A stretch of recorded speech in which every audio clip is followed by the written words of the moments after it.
Yes. Yeah. We've got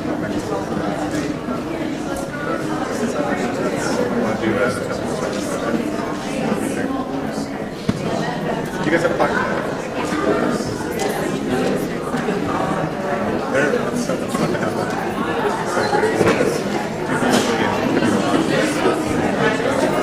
Yeah, every other Sunday, September to May.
If Thar were here, he would say, wait on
Good morning. Welcome. Isn't this a glorious day? After a whole string of glorious days? I hope you are all reveling in this fall as much as I am. We are the Unitarian Universalist Church of Spokane. We are a big, diverse, and growing group of thoughtful, feeling, caring people doing good work in the world. Yay, Yay us.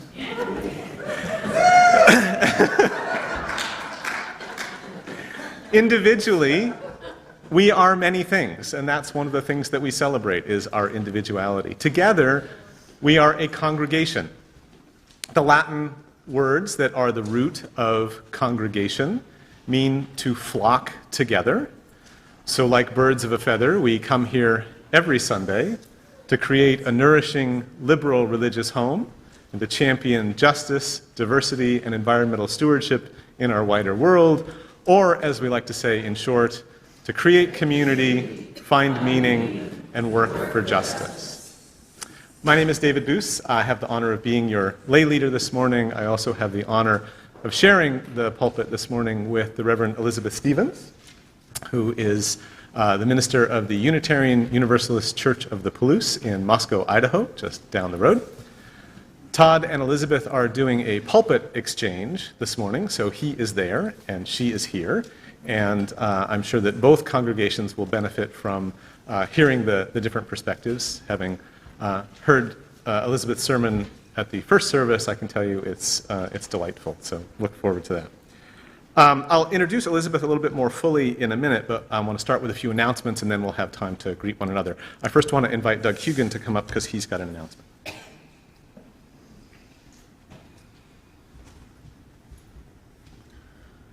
In connection with our concern for social justice, I want to mention an important meeting of the City Council tomorrow. Monday starts at 6 p.m. and the City Council will consider a new ordinance that would limit how ICE and the Border Patrol conducts immigration searches. And at the moment, or for a period of time, they have done sweeps without warrants, investigating possible immigrants in buses and train at our intermodal transit station downtown. If, and we hope some of you might want to attend that council meeting and possibly speak, if you have important things to say to that, be there before 6 o'clock so that you can have time to sign in to the speech roster that they prepare before every meeting. I have not a personal, but our immigration justice team has been involved in working with the city on that ordinance. One of my activities has been to pass out information cards to people coming to the transit center, informing them of their rights so that they can protect their own privacy under the Constitution of privacy facing a possible arrest or detention. And so it's an important social issue. I hope there's information on a table at the back. There was an article in the Spokesman Review this past week, and it's an important community issue, and I hope that some of you can possibly attend and support that ordinance. Thank you.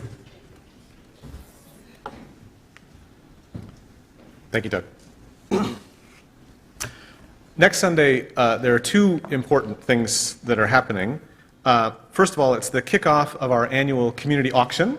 So many of your fellow congregation members have been working hard over the last several weeks and months to put together offerings for the auction. So they have all kinds of events and lessons and goodies and getaways that you can bid on, and that bidding will start after our second service next Sunday. And we'll celebrate with a potluck lunch, and there will be a silent dessert auction. So that will be a good opportunity to stick around and get your bids in first on some of the items that you most desire. After the potluck and the opening of the auction, then Todd would like to convene a special congregational meeting to discuss and vote on whether the church should host a public showing of the 2016 documentary called The Occupation of the American Mind. This is a film documentary that explores how the Israeli and U.S. government and pro-Israeli lobby organizations have shaped American media coverage of the war in the Middle East. It's a film that has become controversial, and other congregations who have shown it have experienced some blowback from the community. So Todd would like to have a discussion about it. Todd is very supportive of showing the film, but because of the possible consequences for the congregation and our image in the community, he would like to have at least 2/3 of the people who are present at the meeting on Sunday to be in favor of it before we undertake this. So regardless of where you stand on the question, I think the process by which we're undertaking this decision embodies many of our Unitarian Universalist values. And so I hope that you would be willing to come and be part of a process that considers this thoughtfully and respectfully and lovingly, and that in itself is kind of an antidote to all that is going on in our world today. So I encourage you to stick around after the service, second service next Sunday, for the potluck and auction, and then for the congregational meeting so that you can have your voice heard.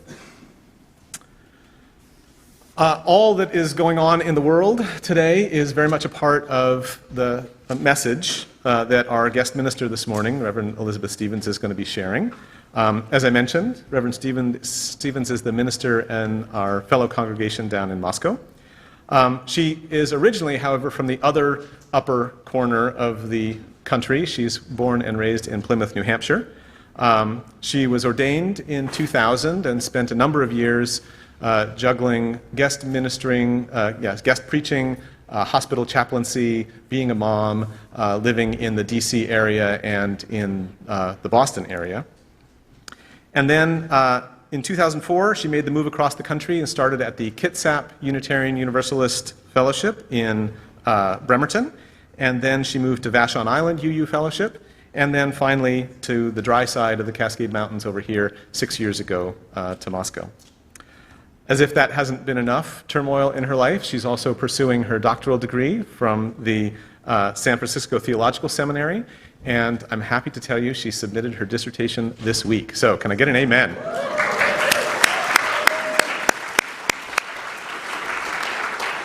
That is a big accomplishment. And the message that she'll be sharing with us through a number of our service elements this morning comes from the work that she's been doing on her doctoral research. So we'll get to hear and benefit from that. So for now, let's take a moment, as we always do on a Sunday morning, to greet one another, reach out and say hello to people you love to see every Sunday, say hello to people you have not seen before, show everybody what a welcoming place this is.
We now turn from our informal greeting of one another to formally begin our service by lighting our chalice, the symbol of Unitarian Universalism.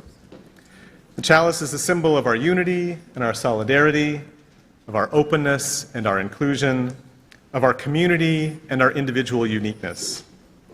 May this small flame be our offering of warmth to those who are cold and alone, and a light to those in darkness. May it be a flame that ignites justice in our world, and a beacon of hope to those in need. May it reflect at least a spark of truth wherever truth has been lost, and cast a healthy shadow of doubt where it's been found.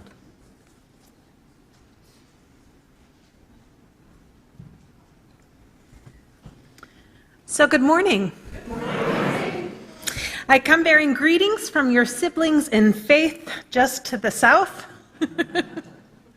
Todd and I have been talking for years about doing a pulpit exchange. So as Dave mentioned, he's leading worship in Moscow while I am here with all of you. It's another step, we hope, towards strengthening connections between our congregations. Now I know you've got a lot going on up here. We've got a lot going on down there too. But I really want you to hear that if you need us, we're right down the road, and we will come. What you do here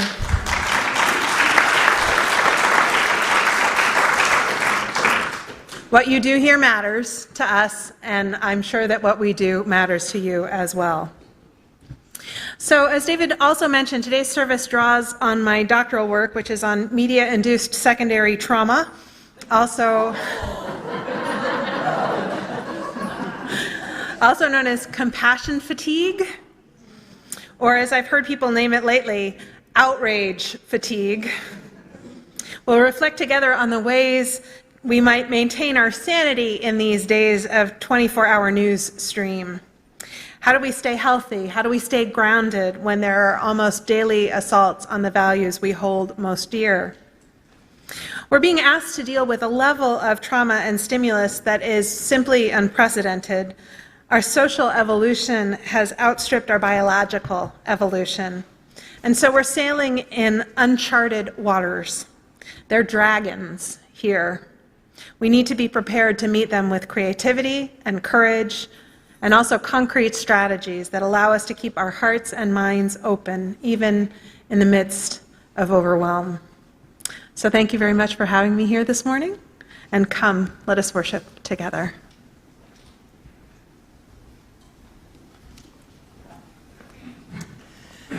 Well, let's start with a hymn and jump in with that. We are going to be doing number 112, Do You Hear?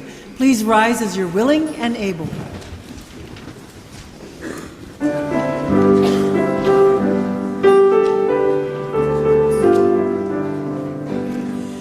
Do you hear, oh my friend, in the place where you stand, through the sky, through the land? Do you hear, in the heights on the plain, in the vale on the main, in the sun, in the rain? Do you hear, through the roar, through the rush, through the throng, through the crush? Do you hear in the hush of your soul, of your soul? Hear the cry, fear won't still, hear the heart's go to will, hear a sigh, startling thrill in your soul, in your soul. From the place where you stand, through the outermost strand, do you hear, oh my friend? Do you hear, all the dreams, all the tears, all the sighs, all the prayers? They are yours, mine and theirs. Do you hear, do you hear?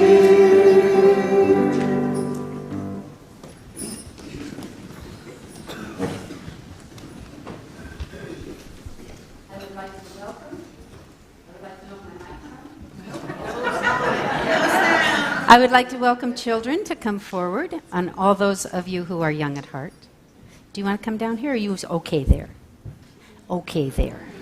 Anybody else? Oh, good. It's always more fun when there's kids up front. Don't tell the first service I said that. This story is called The Paper Bag Princess, and it's by Robert Munsch.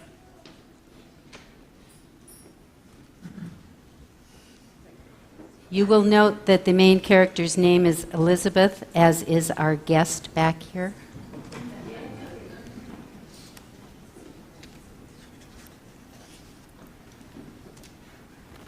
Okay.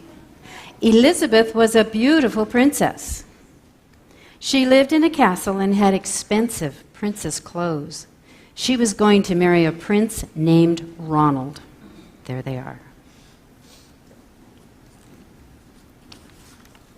Unfortunately, a dragon smashed her castle, burned all her clothes with his fiery breath, and carried off Prince Ronald.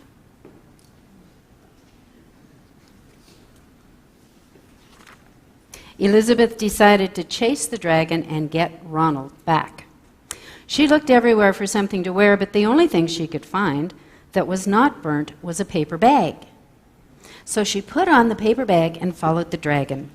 He was easy to follow because he left a trail of burnt forests.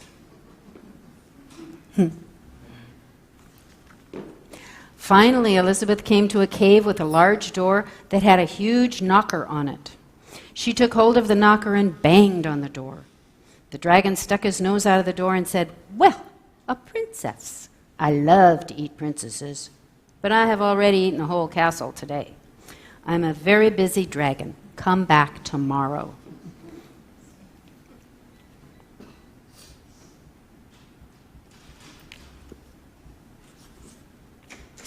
"Wait," shouted Elizabeth. "Is it true that you are the smartest and fiercest dragon in the whole world?" "Yes," said the dragon. "Is it true," said Elizabeth, "that you can burn up 10 forests with your fiery breath?" "Oh, yes," said the dragon. And he took a huge deep breath and breathed out so much fire that he burnt up 50 forests.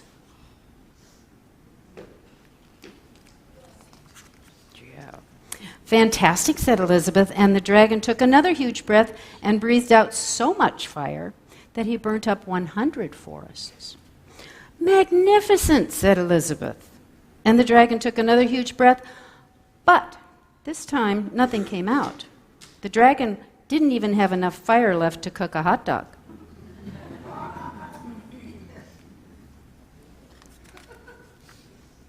Elizabeth said, "Dragon, is it true that you can fly around the world in just 10 seconds?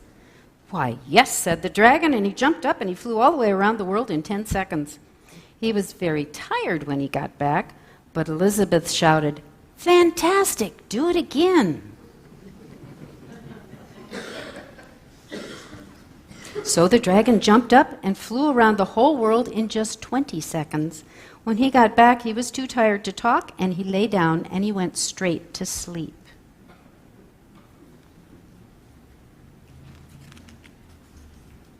Elizabeth whispered very softly, "Hey, dragon."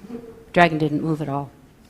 She lifted up the dragon's ear and put her head right inside. She shouted as loud as she could, "Hey, dragon!" Dragon was so tired he didn't even move.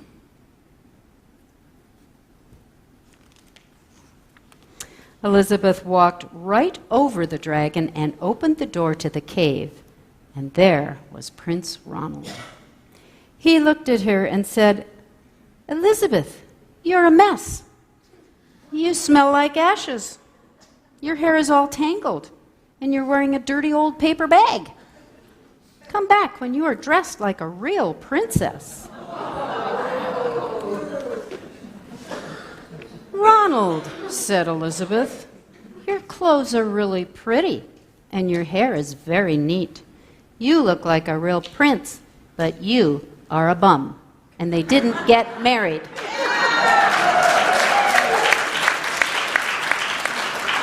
Let's sing our children out.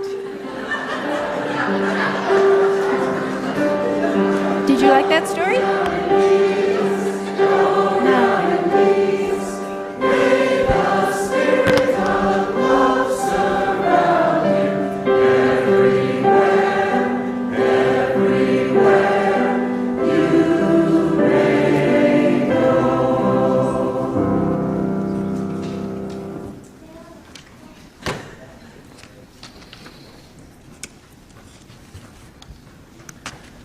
We now gratefully give and receive this morning's offering, which sustains this church and its mission in the wider world.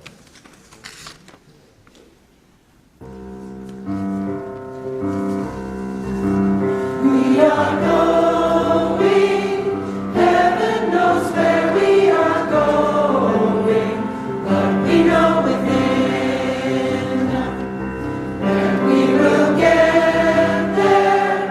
Heaven knows how we will get there, but we know we will. It will be hard, we know, and the road will be muddy and rough, but we'll get there. Heaven knows how we will get there, but we know we will. Oh yeah, yeah. Oh yeah, yeah. Oh yeah, yeah. Oh yeah, yeah. We are going. Heaven knows where we are going, but we know within. And we will get there. Heaven knows how we will get there, but we know we will. It will be hard, we know, and the road will be muddy and rough, but we'll get there. Heaven knows how we will get there, but we know we will. Oh yeah, yeah. Oh yeah, yeah. Oh yeah, yeah. Oh yeah, yeah. We are going. Heaven knows where we are going, but we know within. And we will get there. Heaven knows how we will get there, but we know we will. Oh yeah, yeah. Oh yeah, yeah. Oh yeah, yeah. Oh yeah, yeah. Oh yeah, yeah. Oh yeah, yeah. Oh yeah, yeah. Oh yeah, yeah. Oh yeah, yeah.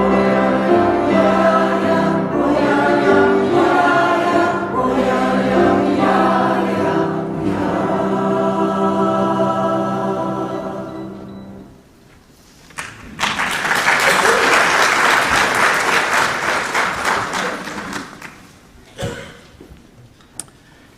Each time we gather as a congregation, there are always those who are with us in our minds and hearts and who we want to wrap in our love and care. This morning we kindle a candle for Floyd Curtis, who is now in hospice care at St. Joseph's Care Center. We keep Floyd and his wife Elaine Stevens in our hearts and minds this morning. Let us share a moment in silence this morning, embracing others who are here in our hearts. You're welcome to say their names aloud as you're willing.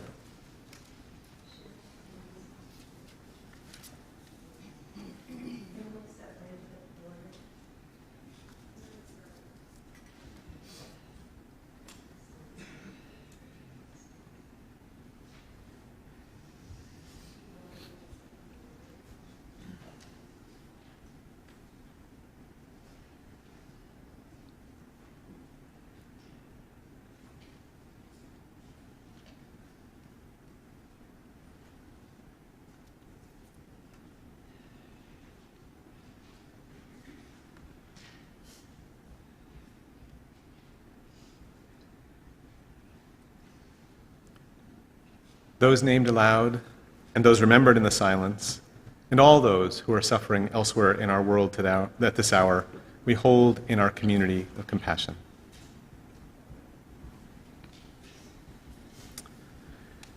This is the time in our service where we take a few moments for silent meditation, so I encourage you to make yourself comfortable as you wish. Close your eyes if you'd like.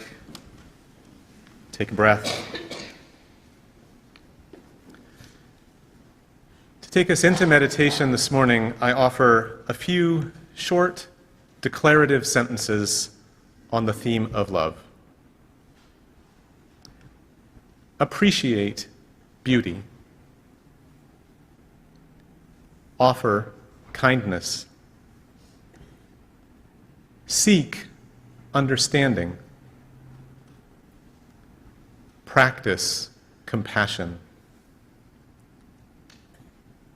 Pursue justice. Choose joy.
Our first reading this morning comes from Regarding the Pain of Others by Susan Sontag.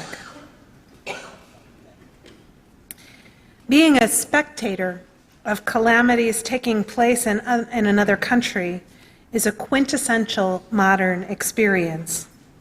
The cumulative offering by more than a century and a half's worth of those professional, specialized tourists known as journalists. Wars are now also living room sights and sounds. Information about what is happening elsewhere, called news, features conflict and violence.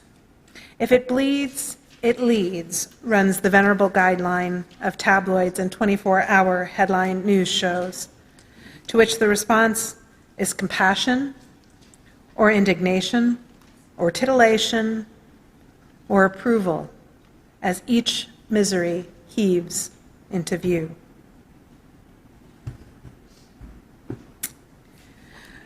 Our second reading is a poem called A Contribution to Statistics by Wisława Szymborska.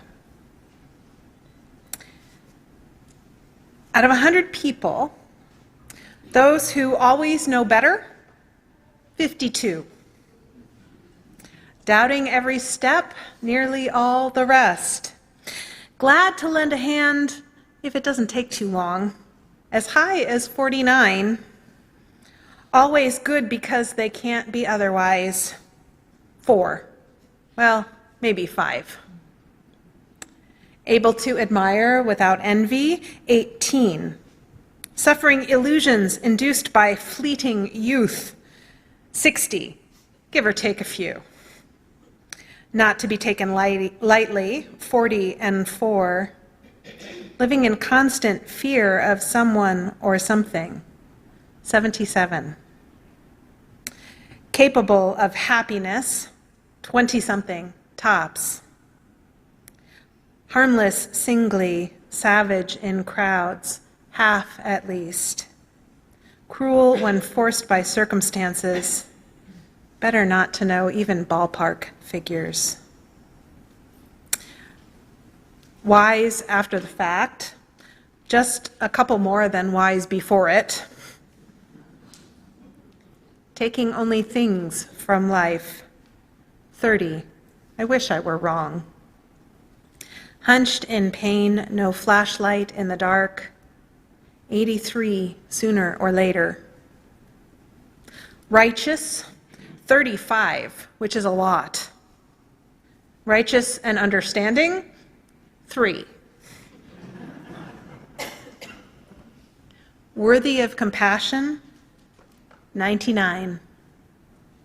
Mortal, 100 out of 100. Thus far, this figure still remains unchanged.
And thank you to the choir on your way out the door.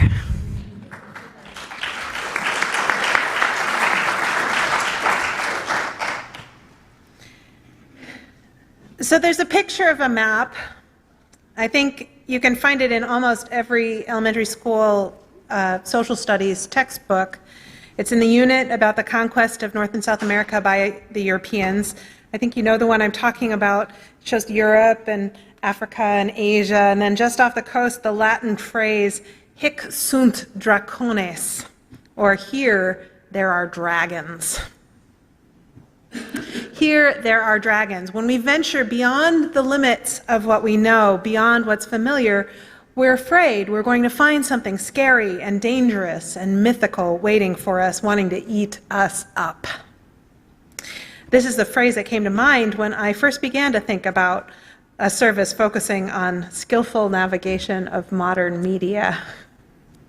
I trust I'm not the only one who feels a little threatened by the quantity and quality and diversity of sources of information we have access to. Perhaps some of you resonate with the cartoon that's been circulating recently that reads, "My desire to be well informed is currently at odds with my desire to remain sane."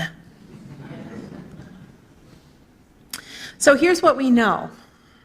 The media map has shifted dramatically just in the past 150 years. When Abraham Lincoln was shot in 1865, which really isn't all that long ago in the grand scheme of things, it took 12 days for the news to get to Europe. It was carried by steamship. These days, we have instant live footage of every disaster, trauma, and tragedy worldwide. That's a big difference. It's a big difference. Meanwhile, while we might remember reforming muckrakers from the early 1900s who were watchdogs and shining lights on able to shine lights on dark situations, driving social and personal evolution, we know that media journalists these days are under fire. They're no longer able to do that brave work. This week in particular, we're holding that truth. When they tell the truth, they put themselves at risk, and most of the time, they're constrained by the corporate interests that own the studios that they work for. Susan Moeller, in her book Compassion Fatigue: How the Media Sells Disease, Famine, War, and Death, reminds us the print and broadcast media are part of the entertainment industry, an industry that knows how to capture and hold the attention of its audience. With but a few exceptions, the media pay their way through selling advertising, not selling the news. Of course, there are journalists who still have integrity, but they're fighting a losing battle. They're hamstrung by corporate interests. Even public radio and public television, near and dear to our hearts, are underwritten in large part by corporate donors. Newspapers are owned by big conglomerates, run by those same big corporations. And then there's the internet. Vast undiscovered territory filled with information and opinions and trolls and bots. A lot of what we find online is legitimate and useful, but a lot of it is utterly absurd. There's a needle in a haystack randomness to online research, and we are all extremely vulnerable to confirmation bias. We all know what that means, right? As if that weren't enough, we've got this deep partisan divide running down the center of our nation. There's no shared agreement as to what constitutes facts anymore. An NPR PBS Marist poll conducted in January just this year showed that trust in the media is at an all-time low. Only 30% of Americans had any confidence in the media at all, and the rest have little to none. So, here's where we are. Biased corporatized television, biased corporatized print media, biased corporatized confusing and unreliable internet sources. That's the landscape. That's what we have. That's what we're trying to navigate. So it's no wonder that it feels like trying to navigate dragon-infested waters. In Chinese mythology, dragons are sources of wisdom. To be precise, they're a symbol of the learning and growth that comes from facing our fears. For those of us grounded primarily in the Western European dragon-slaying mythology, the shift in metaphor can be a rich one. Can we choose to embrace and learn from our dragons rather than just hacking their heads off? In other words, rather than allowing our perfectly legitimate fears to keep us from going to those scary and challenging places, what would happen if we just set sail, if we head out to meet them? Now, I can identify several fears within myself. The biggest one is the fear of becoming overwhelmed by pain and suffering. But I'm also afraid of being misled, manipulated, or mistaken. I'm afraid of having to change as a result of what I learn. But I'm also afraid that I'll have to face the fact that I'm ultimately powerless, that the things that I can do to change won't make enough of a difference. I easily get lost in my fears for the future. Between global climate change and the deterioration of our democracy, I sometimes go down this apocalyptic rabbit hole to a place where the only thing that makes sense is stockpiling food and building defensible off-grid housing. I hope I'm not the only one. So those are my fears. Those are the dragons that infest my waters. And if we take them what I'd like to do is take them one at a time. And we'll start with that fear of overwhelm. So imagine sitting down with this fear over a cup of tea and saying to her, there's a lot of pain and suffering in the world. Keep seeing these images, hearing these stories. I'm afraid of getting overwhelmed and depressed. I don't blame you, she answers, and then goes on to begin with, be careful about the way you take in information.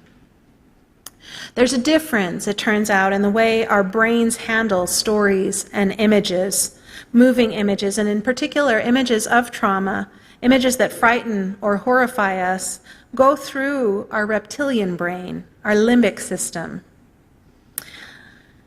They trigger fight, flight, freeze responses. And there's a growing body of evidence that watching the news, especially violent or traumatic footage, has the power to change our brain architecture. So basically, our entire nation is walking around with an overstimulated amygdala. It's sort of like we have a giant case of societal PTSD, post-traumatic stress disorder. Now, we look a little bit more closely at PTSD. There are three primary symptoms. The first is the presence of intrusive thoughts and memories. Intrusive thoughts and memories. So this is what people mean when they say they're feeling triggered. The second is avoidance. This includes distancing, dissociative, and addictive behaviors. Distancing, dissociative, and addictive behaviors. And the third is arousal, which usually manifests as anxiety or reactivity. It actually explains a lot about how our world is working right now, doesn't it? So what do we do with this knowledge? I think the first thing we need to do is we need to accept that we're dealing with biochemistry and not personality. It's not a sign of weak character to feel overwhelmed. It's just a sign that our stress hormones are out of whack. If we can accept that it's not our fault, that it's just the way things are right now, then we can give ourselves permission to do whatever it is we need to do to come back into balance. When it gets to be too much, we can choose to take a break. Deep breaths. Breathe deeply. Drink lots of water. Drink lots of water. It flushes the stress hormones out. Meditation has been shown to help, as has yoga and other mindfulness practices. There's a really easy 5-step calming technique that involves focusing on sensory input. So you choose one thing to see, one thing to hear, one thing to taste, one thing to touch, one thing to smell. Another good strategy is to get some exercise. Yay for endorphins. Whereas my friend Dana calls them endolphins. Go for a hike or a bike ride. Just whatever ways that your body likes to move. Dancing is really good. Is a really good strategy. Another thing, snuggle. Snuggle your kids. Snuggle your pets. Oxytocin, the cuddle hormone, helps us level things out again. Sometimes I find that just holding the awareness that I'm experiencing a stress response can be enough. I notice that I'm starting to feel, you know what it feels like, right? I'm starting to feel that way again. I'll say, all right, I'm having a stress response. I better not say or do anything until I'm back in my right mind, right? I've stayed out of so much trouble that way. Over time, what happens is that we learn to manage our input of traumatic material. We monitor our well-being, and we engage in the practices that help us return to equilibrium, to metabolize the trauma. Our capacity to metabolize stress and trauma increases, and we actually establish the neural pathways that reinforce health. So, these are the lessons that that first dragon has to teach us, how to do all of these things. When sitting down with the second dragon, that fear of being misled or manipulated or mistaken, we find he's not really a teak kind of guy. He's fierce and a little cranky, the embodiment of intellectual and scholarly rigor. And when I complain to him about how hard it is to discern what's true and what's not, he calls me on it. He calls me on my arrogance, saying, really? You think you're so smart you're never going to be wrong? You think you can know it all? You think you're omniscient? Here's the thing. As human beings, we put things in categories. We look for patterns. These abilities allow us to function and allow us to make decisions in a rapid-paced and complex world. But we do ourselves a disservice if we forget that behind those patterns exists an almost infinite nuance. Behind those sweeping generalizations lives this complexity. And the way we approach the partisan divide offers a prime example of how this works. How many articles have you read that purport to get to the heart of why people voted one way or another or didn't vote at all? I mean, I'm up well into double digits at this point, plus a couple books, right? And every single thing I read, they all had a kernel of truth. And everything I read, every single one, oversimplified the situation. The only way to truly get a full and accurate understanding of the political landscape of our nation would be to sit down with every eligible voter and listen to their story of why they chose to do whatever it was they chose to do. That would be over 250 million conversations, and if we were to postulate that we could do that in 20 minutes, which is quick but doable maybe, it would take us approximately 10,000 years to get through them all. That's what it would take to get a full and accurate picture. So clearly it's not a viable option. So we need to do this thing that we do. We need to put things in categories and look for patterns and think in generalizations. But we also need to always remember the infinite complexity that exists behind the categories, patterns, and generalizations. It keeps us humble. We need to keep learning. We need to listen more and pontificate a little less. We need to question our own reactions and understandings and be curious about all the ways in which different life experiences shape the people we have the opportunity, really the gift, to be able to connect with. When we make space for the mystery and admit that we might be wrong, we discover there's always more to learn. Which brings us to the third dragon. I like to think this third dragon has two heads. On the one hand, there's a fear of having to change, and on the other, there's the fear that no matter what changes I might make, it won't matter in the end because we're all doomed. Now, it's become abundantly clear that the way our society is set up is not sustainable long term. We know things have to change. We know we all have to somehow turn. We have to make the shift. What we don't know is how much we'll have to give up in order to salvage some kind of livable future for our grandchildren and our grandchildren's grandchildren. When we sit down with this two-headed dragon, we see that they're both giving us the same dangerous message, and that is, don't bother trying. They want us to ignore the consequences of our actions and focus on our own comfort in the present at the expense of the future. Instead, we need to face and befriend these fears so that we can find our way back to hope. Now, hope in these times is not entirely rational, but I would argue that it is defensible. Looking at the whole of human history, we see a lot of progress. As a species, we're actually less violent than we were 1,000 or even 100 years ago. People's understandings around human rights have evolved tremendously, even just in the last 50 or 60 years. And the things that we're seeing now, the things that horrify and upset us, our friends and siblings of color have been telling us that these things have existed for decades. They're just being uncovered now, and the fact that they're being uncovered means that we can address them. And this is a good thing, even though it doesn't feel like that most days. You know, we have a long way to go. We have some huge challenges we need to face. But human beings have also done amazing things. We figured out how to get to the moon, for goodness sake. It's like anything else. When we look for reasons to feel helpless and hopeless, we find them. When we look for sources of hope and inspiration, stories of courage and generosity, evidence of humanity's basic goodness, we find those too, and in abundance.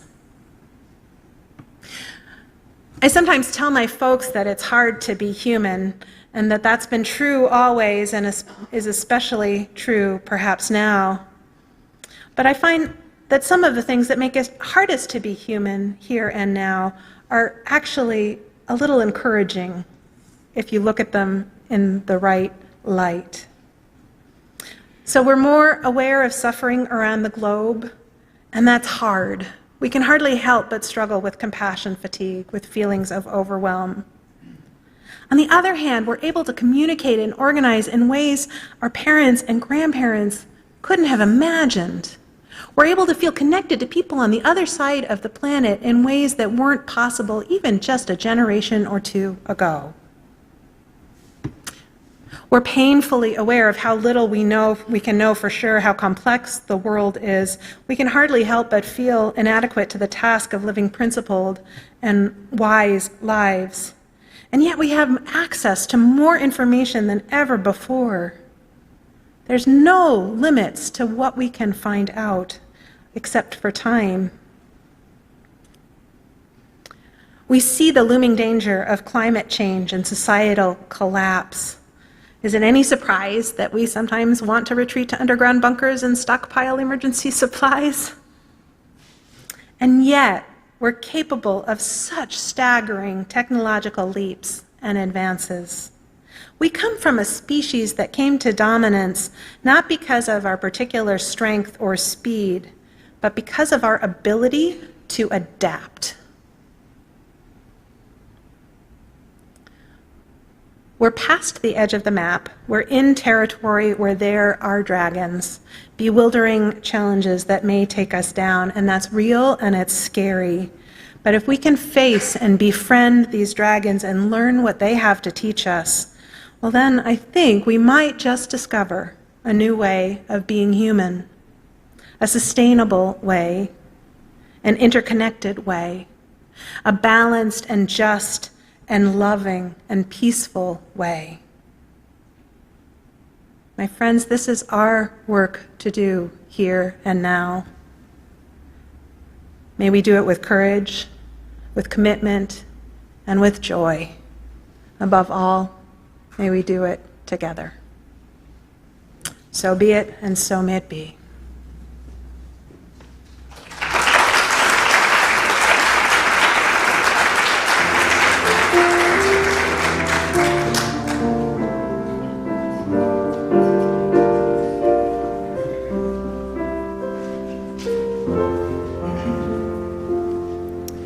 Please rise as you're willing and able for the last hymn. It's number 134, Our World is One World.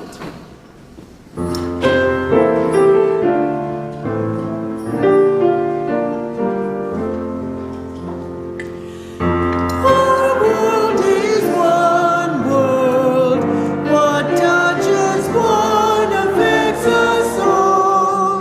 The seas that wash us round about, the clouds that cover us, the rains that fall. Our world is one world. The thoughts we think affect us all. The way we build our attitudes with love or hate we make a bridge or wall. Our world is one world. Its ways of wealth affect us all. The way we spend, the way we share, who are the rich or poor, who stand or fall. Our world is one world, just like a ship that bears us all, where fear and greed make many holes, but where our hearts can hear a different call.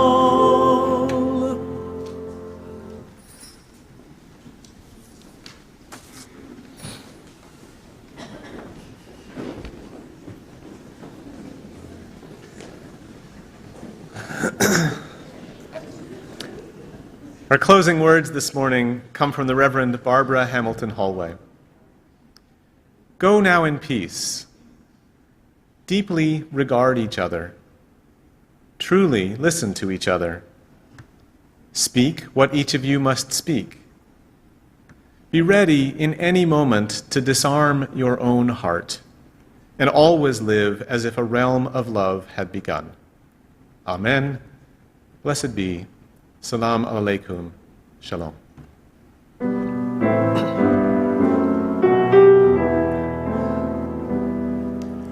Shalom Haverim, Shalom Haverim, Shalom, Shalom, Shalom Haverim, Shalom Haverim, Shalom.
This was beautiful.